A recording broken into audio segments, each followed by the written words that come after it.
The business.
Family physician, and what's unique about my practice is that I integrate in holistic therapies such as acupuncture and hypnotherapy and coaching into my current practice. So I want to pose a question to you all before I get started. How many people in here have experienced some amount of stress in their lives? Okay, great. And how many people know that they need to lose a little weight and they've tried some things and it just quite hasn't worked? Okay, a few people. Okay, good. Well, what I'm going to talk to you about today is the impact of stress on your hormones and how that can also impact things like weight. Some of the hormones can send unconscious signals to the body that can actually wreak havoc on the hormones and on other organs in the body. And we're going to talk about a couple of those. So I'm going to start with cortisol and the adrenal glands. Now, the adrenal glands are the gland that regulates stress in the body, and they produce something called cortisol.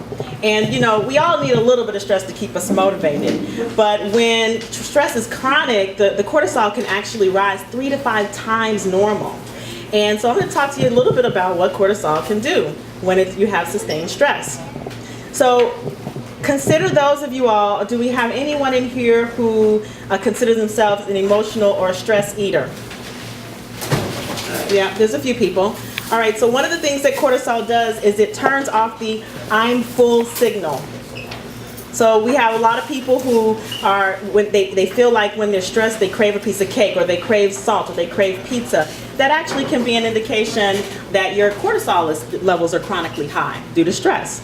Now, cortisol also, it favors fat deposition or fat depositing in the midsection.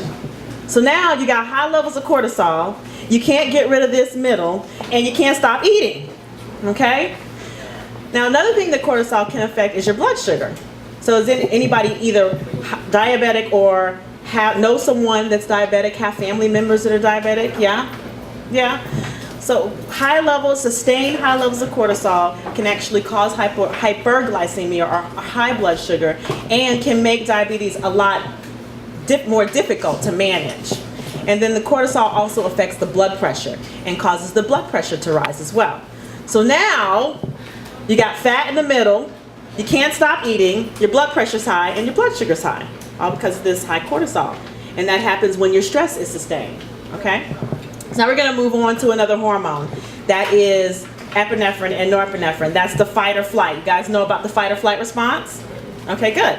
So, you know, again, when you're acutely stressed, like if something happens, your body needs epinephrine, it needs cortisol to make sure there's sugar in the muscles, glucose in the muscles, so you can react fast, make sure that the blood goes to the brain and the vital organs so that you do what you need to do to get out of a danger.